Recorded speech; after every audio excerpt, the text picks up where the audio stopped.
Francis Soler, qui nous fait l'honneur d'être avec nous. Bonsoir. Grand prix national de l'architecture. On retrouve, Francis Soler, dans votre œuvre, un lien toujours très marqué avec l'extérieur et des projets dans lesquels l'acier joue un rôle majeur par l'apport de lumière qu'il offre à ses bâtiments.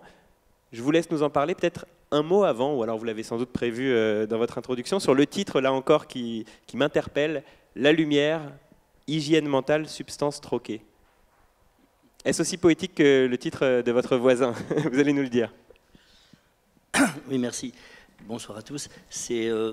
Pour moi, la lumière, c'est effectivement, d'abord, c'est une matière troquée, c'est-à-dire c'est quelque chose qui fait partie d'une espèce de troc avec la nature, avec ce que l'environnement nous envoie quand on est architecte et quand on est dans un site et qu'on reçoit comme ça des émotions et on essaie de les traduire. Donc ça, c'est le troc.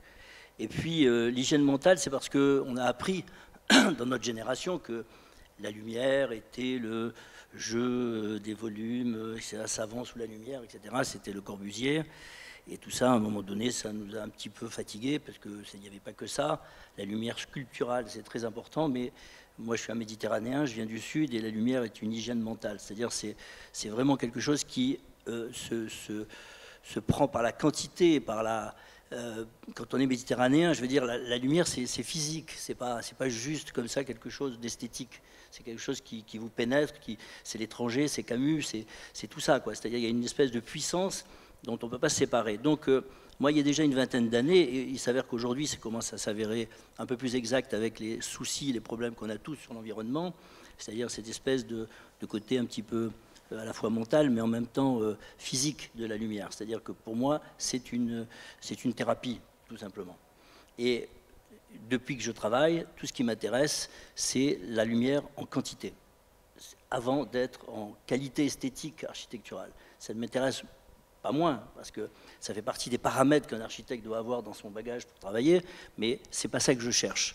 Ce que je cherche, c'est donner aux gens le maximum. Alors, on a passé beaucoup de périodes où il y a eu la crise de l'énergie, il y a eu des crises où où les ingénieurs nous disaient qu'il fallait absolument faire des petits trous comme ça là-bas dans les fenêtres, il fallait mettre des murs et toutes les fenêtres les plus petites possibles pour éviter de perdre. Mais tout ça, c'était des conneries, parce que les bilans n'ont jamais été réellement faits, et on s'est aperçu que on pouvait aujourd'hui, avec les qualités de verre, tout simplement, les qualités d'assemblage, trouver des équilibres énergétiques qui étaient aussi bien avec du 100% vitré, ce qui est le bâtiment de la rue Durkheim, qui a aujourd'hui 25 ans et qui est à 100% vitré dans sa façade et qui remplit toutes les qualités de tous les éléments thermiques.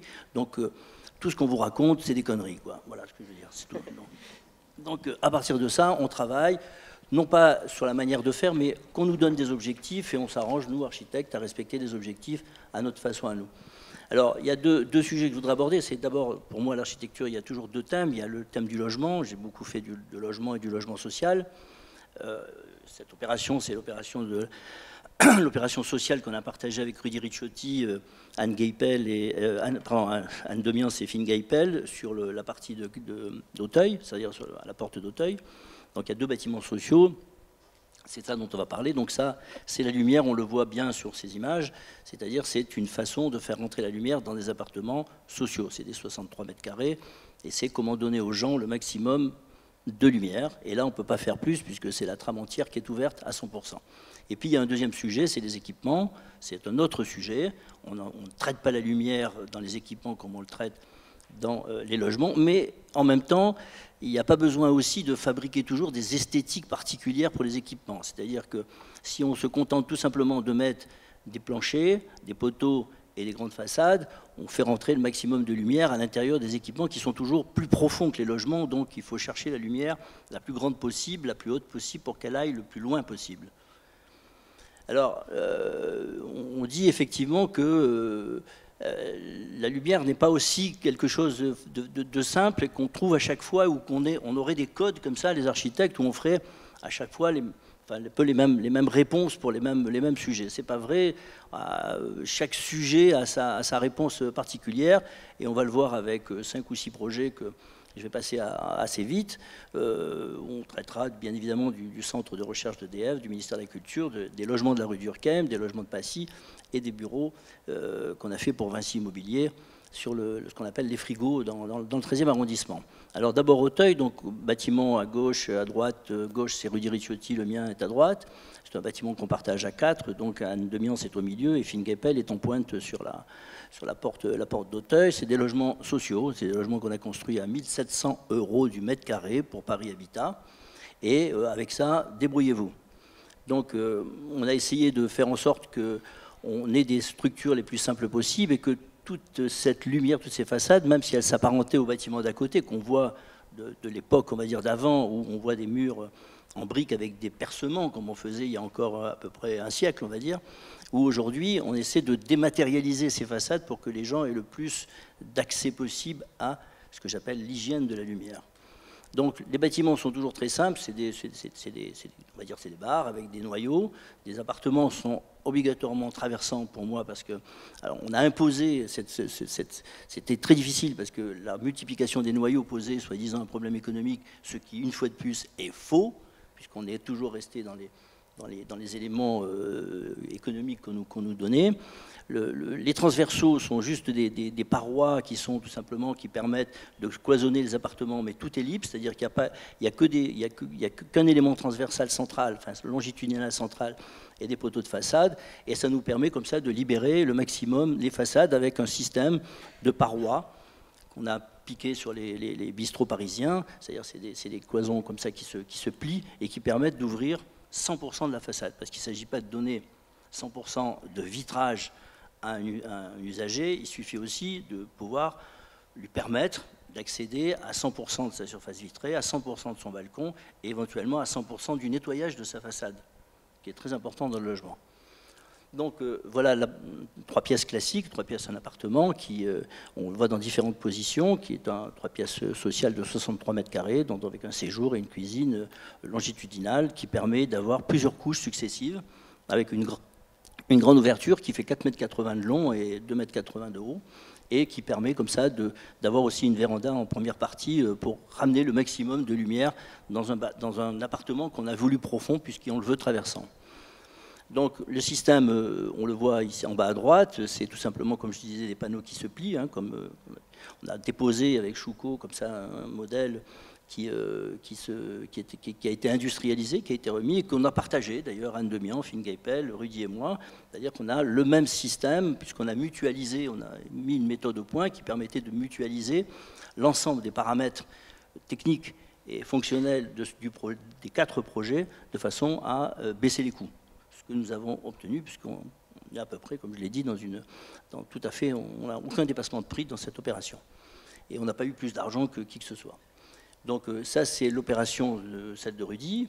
On va avec une autre façon de le traiter, puisqu'on a traité ça un peu en complicité tous les deux.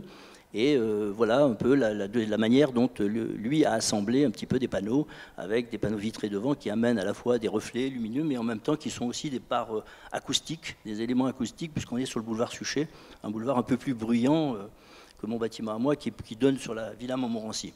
La Villa Montmorency, c'est calme, hein. Pas de problème. Il n'y a pas de sujet. C'est un quartier très social. Ils étaient très contents parce qu'ils avaient 200 logements HLM devant eux, donc à un moment donné, ils n'étaient pas contents. Ils avaient mis les scuds en ligne, mais bon, ça s'est fait. Après 7 ans de recours. Hein. 7 ans de recours. 12 ans pour faire une opération de 200 logements sociaux dans le 16e.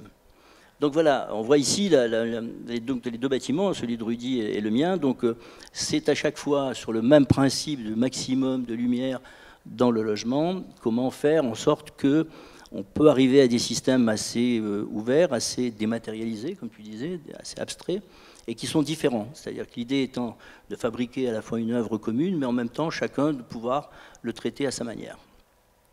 Alors ça c'est la maison de la photographie à Arles que Marc Barani a gagné. C'est un concours que j'ai perdu, puisque Marc a gagné. On est en face de la tour de Franck Guéry, là, qui est juste sur la droite. Et l'idée aussi, ça a été, par rapport aux autres projets où on nous obligeait à être sur l'alignement du boulevard, le premier réflexe que j'ai eu, méditerranéen bien sûr, c'est de me reculer pour essayer de rentrer le maximum de lumière à l'intérieur du projet. C'est-à-dire plus on se reculait, plus on faisait venir la lumière du sud dans le bâtiment, plutôt que d'aller se planquer derrière le mur, ce qu'ont fait les autres architectes. Bon. Donc on a vu cette image, c'est tout ça, c'est des systèmes qui permettent d'avoir toujours des planchers, des éléments métalliques, et puis on remplit les vides tout simplement avec une espèce de ruban métallique et vitré. Voilà. Et puis en face, donc on voit cette espèce de grande lumière qui arrive du sud et le bâtiment de Franck Gehry, la tour de la Fondation Luma qui est juste en face. Et c'est là qu'on s'aperçoit que quand on va sur place, en fait j'ai fait une erreur, j'aurais dû fermer complètement ce mur, cette façade. Quand vous voyez le bâtiment de Gehry, vous allez comprendre. Je vous conseille d'aller le voir. C'est vraiment, par rapport à ce qu'il a fait ailleurs, c'est vraiment c'est autre chose. Bon, allons-y. Je vous conseille d'aller voir ce bâtiment, c'est vraiment de la rigolade. Bon, donc ministère des Cultures, bons enfants, vous connaissez certainement, c'est pas très loin. Donc ici, donc ça c'est un bâtiment qui est pareil, qui était, donc on voit bien l'histoire du projet en haut à gauche. C'est un bâtiment complètement fermé, on voit l'ombre portée, la cour était complètement pas lumineuse. À partir la partie sud qui donnait sur la rue Saint-Honoré était éclairée, tout le reste ne l'était pas.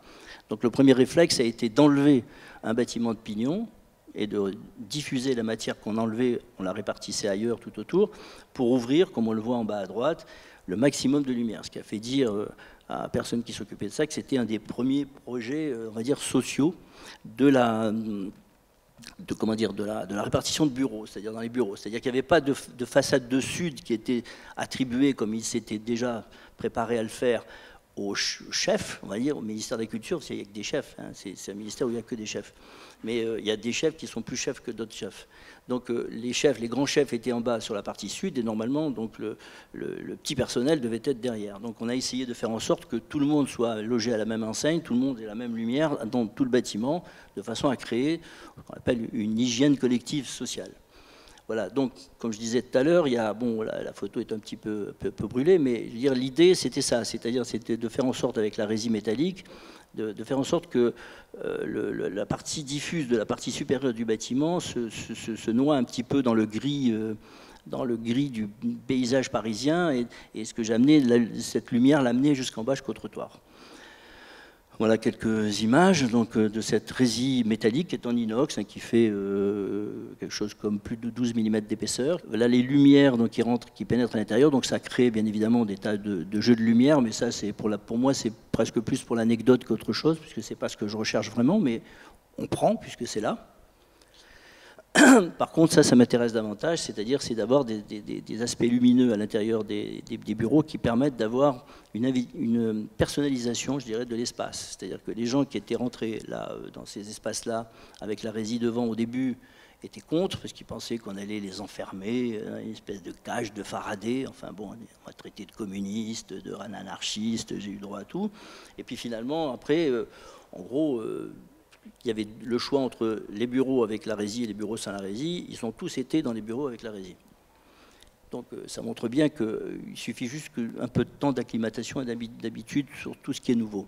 Voilà, donc ce qui est intéressant de voir, c'est que malgré l'épaisseur des bâtiments, quand on ouvre, y compris des anciens bâtiments, bonjour Christophe, des bâtiments même épais, même anciens, on arrive à avoir de la lumière. Là, c'est le couloir qui est quand même à plus de 8 mètres ou 9 mètres de la façade, à gauche, pardon. Et c'est à midi. Donc il n'y a absolument aucune lumière électrique à l'intérieur. Donc c'est toujours pareil, cette recherche maximum d'ouverture, y compris quand on travaille dans les bâtiments anciens, ouvrir, ouvrir, ouvrir pour amener la lumière le plus loin possible à l'intérieur des logements, enfin des logements ou de la surface d'équipement. Donc ça c'est la cour viscontiste, hein, c'est pareil. Alors là, c'est un sujet un peu particulier puisqu'on a, c'est au milieu donc du Louvre et on devait aménager donc les arts de l'islam. C'est le projet que Rudy Ricciotti a gagné, hein, celui où il y a le flying carpet, comme il dit. Donc c'est un concours qu'on avait fait où donc on couvrait la totalité de la partie supérieure de la cour par une espèce de grande verrière métallique. Qu'on voit ici, donc tout ça c'était fait en acier. Et ce qui était intéressant, c'était de faire donc chuter un petit peu comme de l'eau, enfin comme la maison sur la cascade, c'est-à-dire ces espèces de lumière qui pouvaient descendre et qui pouvaient utiliser les murs latéraux comme des réflexions. C'est-à-dire là, on n'utilisait pas, comme tu vas le faire avec le miroir, mais on utilisait tout simplement les parois qui appartenaient à l'histoire comme quelque chose qui renvoyait non seulement de la lumière, mais en plus une histoire derrière la lumière. Voilà, donc ça c'était juste des accroches en partie haute pour montrer qu'on ne touchait même pas au bâtiment puisque la lumière, la structure était complètement autonome et indépendante puisqu'on n'avait pas le droit de s'appuyer sur les existants. parce que les fondations, vous le savez, du Louvre sont vraiment, il n'y a pas de fondation. En gros, le Louvre est posé carrément sur le sol. Un bâtiment que vous connaissez tous certainement, qui est en face de la Bibliothèque de France, qui est la rue Émile Durkheim, qui maintenant, aujourd'hui, a 25 ans. Donc c'est un bâtiment qui, à l'époque, était nouveau parce qu'il était d'abord banalisé, on va dire. Ensuite, il était juste en poteau dalle, c'est-à-dire en fait c'est l'extension de la maison Domino de Corbu, mais pour la première fois réalisée en collectif. Aucune paroi, aucun mur transversal, flexibilité totale et absolue des plateaux. Et puis devant, un système pariétodynamique avec une lumière que je voulais colorer. L'analyse, c'était que tout simplement, pour avoir passé 20 ans de ma vie à Sarcelles, avec des grandes baies vitrées, des logements de la Case des Dépôts, avec, j'ai vu tous les rideaux possibles, les rideaux Vichy, à petits carreaux, des macramés, enfin tout ça. Donc l'idée, c'était de dire, est-ce qu'on ne peut pas réguler cette chose-là de façon simple, c'est-à-dire essayer de voir si on ne peut pas essayer de générer quelque chose qui serait, au niveau urbain, un peu plus homogène. Donc, on travaille à partir du Palais du Thé à Montoux, qui est un des premiers tableaux qui fait tomber la censure dans l'histoire de la peinture classique. Et puis voilà, donc le bâtiment, c'est pas autre chose qu'une structure en poteau dalle béton de haute performance, il y a 25 ans, avec Bouygues. Et devant, on vient glisser tout simplement une espèce de pellicule, on va dire, photographique comme elles étaient avant, puisque maintenant il n'y a plus de pellicule. Et dans lequel on utilise donc des éléments du tableau qu'on vient sérigraphier, puisqu'à l'époque, on peut commencer à connaître le système de la sérigraphie, et par les systèmes informatiques, on pouvait plus facilement modifier les images. C'était plus facile, on pouvait les triturer, les rentrer, les sortir, les agrandir, et changer même les couleurs, venir les iriser ou venir les brûler. Et donc, par ce système tout simplement posé, on donnait à un bâtiment de logement une qualité de la lumière intérieure qui était une lumière un petit peu colorée, qui permettait aux gens de ne pas forcément s'isoler tout de suite, c'est-à-dire d'aller créer tout de suite, de mettre son rideau pour que le voisin ne vienne pas le voir chez soi, mais de contribuer un petit peu comme ça à cette espèce d'échange entre les gens du même immeuble ou du même quartier. Et puis, ça donnait tout simplement en même temps une coloration, mais en même temps une lumière, une échelle. Puisqu'on voit, en fait, on est complice avec Perrault, puisqu'on a le même système de trame, de façade, sauf que la nécessité domestique du bâtiment, on était obligé de l'écrire autrement, parce qu'on ne construit pas un bâtiment de logement comme on construit un bâtiment d'équipement. Alors lui, il était nécessairement abstrait, parce que c'était un équipement public, c'était bien, mais nous, il fallait qu'on trouve une idée beaucoup plus domestique. Donc, comme je disais, ce qui était intéressant, c'était toujours c'est comment construire aujourd'hui pour rentrer le maximum de lumière, et c'est un sujet qui est complètement d'actualité aujourd'hui, 25 ans après, qui dit qu'il faut construire avec le minimum de matière. D'abord pour d'autres raisons, puisqu'aujourd'hui elles sont, on va dire, plutôt écologiques, mais à l'époque c'était pour des raisons économiques, puisque c'est un bâtiment social et qu'on avait droit à l'époque à 900 € du mètre carré pour construire ça. Donc ce sont des plateaux, il y a un axe central, il y a tout simplement les colonnes de distribution et une façade tout autour avec des bétons de haute performance qui sont extrêmement petits puisque les poteaux font 20 cm par 20 cm. Dans un cas normal, ils auraient fait 40 par 40. Voilà, donc ensuite, le maître d'ouvrage veut un programme de 2 pièces, de 3 pièces, on lui dessine les appartements qu'il veut, mais à tout moment, on peut revenir en arrière pour repartir sur un autre projet. Donc cette flexibilité existe, mais ça permettait aussi d'avoir en long ces espèces de grandes baies vitrées comme ça colorées qui permettaient d'avoir des séjours d'angle et en même temps ce que j'appelle de colorer un petit peu la lumière domestique. Voilà, donc ça s'est ouvert, ça s'est fermé. On peut revenir, et voilà ce que ça donne de nuit, ou à une fois un peu habité de manière un peu bordélique, comme tous les logements sociaux. C'est plutôt, disons qu'on accompagne le bordel, quoi. Avec la sérigraphie, ça se voit moins. Alors, pour qu'il se voit moins aussi, ça c'est un autre sujet. C'est juste à côté, c'est l'immeuble des frigos qui est juste à côté de ce qu'on appelle les frigos, hein, l'immeuble parisien qui était les anciens frigidaires de la ville. Et alors là, la préoccupation, c'est comme c'était un immeuble de bureau qu'on faisait pour Vinci Immobilier, moi, mon obsession, c'était d'amener le maximum de lumière, toujours, et vitré. Et quand on regarde les bâtiments qui sont autour, en bureau, qui sont tout vitrés, il y a toujours un problème, c'est qu'on vitre tout jusqu'en bas, mais derrière, il y a des cartons, il y a des machines, il y a tout ce qu'on veut, il y a tout le bins bordel qu'on peut trouver dans les bureaux, des dossiers empilés, et finalement, on s'aperçoit que c'est pas bien. Donc, est-ce qu'on a tendance à venir refermer, empêcher, mettre moins de lumière, tout simplement pour qu'il y ait moins de dégradation visuelle de la façade? Donc, ça a été un sujet. Donc, on a travaillé sur des systèmes dépolis, avec des passerelles, et en essayant de faire en sorte qu'on ait 3 parties dans la façade, c'est-à-dire la partie haute et la partie basse, qui étaient tout simplement, toujours pareil, 100% vitrées, parce que pareil, les bilans thermiques nous demandaient bien évidemment de fermer la façade. Vous avez compris que je ne ferme jamais les façades, et que je n'écoute jamais les bilans thermiques qu'on m'impose. Donc, et pourtant, ça passe. Donc on a en partie haute, en partie basse du dépoli, et puis en partie intermédiaire, on voit le personnage, on a une partie plutôt claire, c'est-à-dire qu'en réalité, l'idée, c'est que quand on est en bas, on ne voit pas les parties claires puisqu'elles sont derrière une passerelle qui a été montée à la hauteur basse de la partie claire de vitrage, ce qui fait que de dedans, on voit dehors, mais de dehors, on ne voit pas dedans. Et l'intérêt, en plus d'un système complet dépoli, qui n'empêche pas la vue, bien évidemment, puisqu'elle est calée, mais elle n'est pas visible dans le bain, c'est que le bâtiment apparaît comme une espèce d'immeuble, un petit peu comme une espèce de boîte entièrement dépolie, et où tout le monde s'interroge de la qualité de la lumière qui est à l'intérieur. D'ailleurs, Olivier de la Roussière, qui est venu l'inaugurer, 2 jours avant l'inauguration, vient me voir et me dit « Mais qu'est-ce que tu m'as fait? On ne va rien voir là-dedans, c'est pas possible. C'est pas possible, qu'est-ce que tu m'as fait ?» On rentre dedans, et là il me dit « Waouh !» Tout simplement, c'est les abat-jours, c'est-à-dire que la lumière dépolie qui passe à travers ça multiplie, tout simplement, ça augmente l'intensité lumineuse pratiquement par 1,5 ou par 2. Donc la quantité lumineuse est encore plus importante que dans un bâtiment vitré normal, donc la lumière est plus importante, mais en même temps, par l'effet de cette espèce de bande horizontale, on n'empêche pas les gens de voir à l'extérieur, donc il y a une espèce de rapport entre dedans et dehors. Voilà, donc ça donne ces choses-là, et globalement, c'est toujours pareil sur un système que j'aime bien, puisque j'aime bien répéter les choses, c'est un système industriel. Donc je finirai sur la constellation des cerceaux, c'est ce bâtiment qui, lui, joue alors, sur plusieurs aspects de la lumière, bien évidemment, et de l'acier, puisqu'il y a de l'acier, comme tu l'as montré tout à l'heure. C'est un bâtiment qui est le centre de recherche d'EDF, que j'ai fini il y a maintenant 2 ans, je crois, qui est un bâtiment de 90 000 m² sur le plateau de Saclay, et qui joue avec à la fois c'est un vrai village, hein, c'est une vraie ville, même je dirais, avec des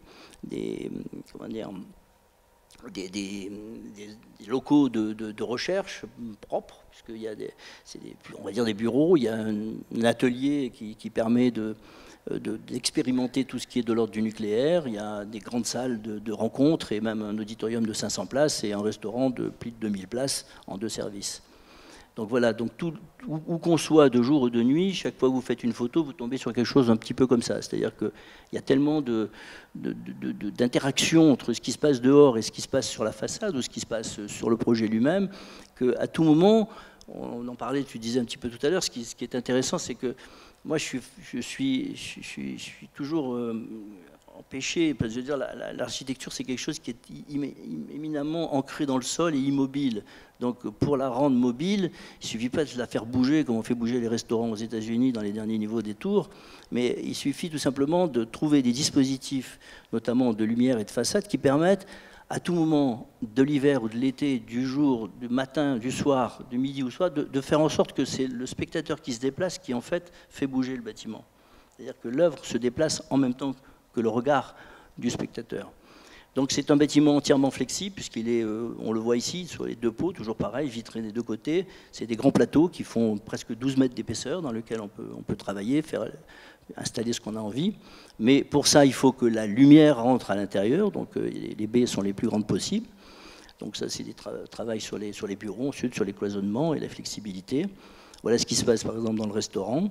Donc c'est pareil, c'est toujours le même principe. On déplie, on déroule des façades toujours vitrées, bon évidemment avec une certaine on dose un petit peu cette lumière. Et puis après on peut chercher partout des points lumineux, un peu à droite à gauche, où on peut même laisser faire tout simplement les choses. Il n'y a aucun calcul dans l'escalier que vous voyez au milieu, c'est tout simplement fait. Alors ça c'est la partie centrale, c'est le hall d'accueil. C'est un cercle qui fait plus de 30 mètres de diamètre. Et l'idée, c'était de faire rentrer la lumière sans avoir aucun poteau en sous-face. Donc, l'idée que j'ai eue à ce moment-là avec mon ingénieur, avec Nicolas Green, c'était de porter par-dessus. C'est-à-dire que, comme les marionnettes, au lieu de porter par-dessous, on tient par-dessus le système de la couverture et de la membrane. Donc, on a fait une membrane et pour aller un peu plus loin, on a descendu donc les appuis, on est venu chercher une structure, non pas dans les pleins, mais dans les vides, ce qui était encore plus compliqué. Mais en même temps, ça permet à la lumière de faire comprendre le système constructif, puisqu'elle éclaire, elle donne à lire complètement le système de la portée. Donc c'est une combinaison entre une lecture et des éléments. Voilà, ensuite lumière de nuit, lumière de jour. Ça, lumière zénitale pour les parties qui sont le centre de recherche qui, là, il faut avoir 3-4 badges pour entrer là-dedans parce que c'est là-dedans que se fait la recherche la plus secrète, on va dire, de la recherche sur le nucléaire. Ils font bouger plein de trucs, c'est très compliqué. Et puis tout simplement, cette salle de 500 places, qui est tout simplement pour montrer que la lumière n'est pas seulement une lumière naturelle, mais que la lumière électrique compte aussi, et que quand on a dans un bâtiment, ça fait partie aussi du jeu de chercher quelques lumières électriques un peu spécifiques qui permettent, quand on n'a plus la lumière du jour à disposition, même si on l'a un petit peu derrière, on le voit en bas, sur l'image en bas à gauche, et ben, avec la lumière électrique, on arrive finalement à compenser ces éléments. Alors là, on libère finalement les photographes. Il y a Jean-Pierre Porcher, vous connaissez certainement, bon, évidemment, on n'a pas besoin de leur dire le thème c'est la lumière, ils y vont tout de suite puisque c'est leur boulot. Il y a Laure Vasconi qui a travaillé sur des atmosphères, et puis je vais finir sur une œuvre d'un photographe que j'aime beaucoup qui est Guillaume Martial et qui fait des choses un peu comme ça, un peu à la Jacques Tati. On a intitulé ça donc chercheur de la lumière, hein, dans la flexibilité, la pénibilité de son métier. La pénibilité étant évidemment très d'actualité.